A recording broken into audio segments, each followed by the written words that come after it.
یہ مشکلات جس کو ہم حل کرنا چاہتے ہیں وہ ایک مشکل حل ہوگی تو اس کے بعد پھر دوسری آئے گی، پھر تیسری آئے گی. کسی سے پوچھ لیں،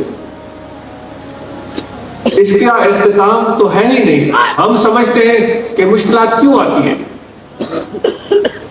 یہ ہمیں آزمائشیں کیوں آتی ہیں. بھئی جب آپ اور ہم ذکر والے ہیں اور طریقت کی راہ پر چلے ہیں، طریقہ یہ نقش بندی ہے کہ ہم پیروکار ہیں، ان کی تعلیمات پر عمل کرتے ہیں، تو ہمیں تو اس چیز کا پتہ ہونا چاہیے کہ مشکلات کیوں آتی ہیں. مشکلات آنے کے بے شمار وجوہات ہوں گی، لیکن ہم تصوف کے حوالے سے اگر اس کو ہم یاد کریں، سمجھنے کی کوشش کریں، سونے کی مثال لیں. ایک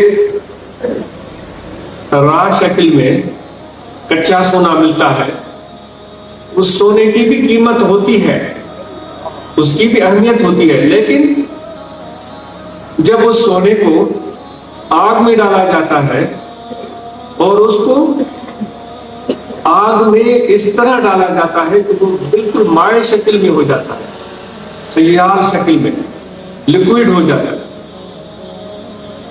پھر کیا ہوتا ہے کہ اس کے اندر جو بھی اور چیزیں موجود ہوتی ہیں وہ نکلنا شروع ہو جاتی ہیں. مٹی، پتھریاں، ہو سکتا ہے لوہا، پیتل، تانبا، کچھ بھی ہو سکتا ہے، وہ سب اس سے خارج ہونا شروع ہو جاتی ہے. پھر وہ سونا خالص سونا بن جاتا ہے، جس کو کندن بولتے ہیں. اگر ہمیں مشکلات آ رہی ہیں تو یہ اللہ تبارک و تعالی ہمیں آزما رہا ہے، اور ہمیں روحانی لحاظ سے، باطنی لحاظ سے ہمیں پاک اور صاف بنایا جا رہا ہے. حضور علیہ السلام فرماتے میں آیا اس لیے ہوں کہ آپ کے باطن کو، آپ کی روح کو، قلب کو پاک اور صاف بناؤ. تو آپ نے سونے کی بات سنی کہ وہ پاک اور صاف کیسے ہو رہا تھا؟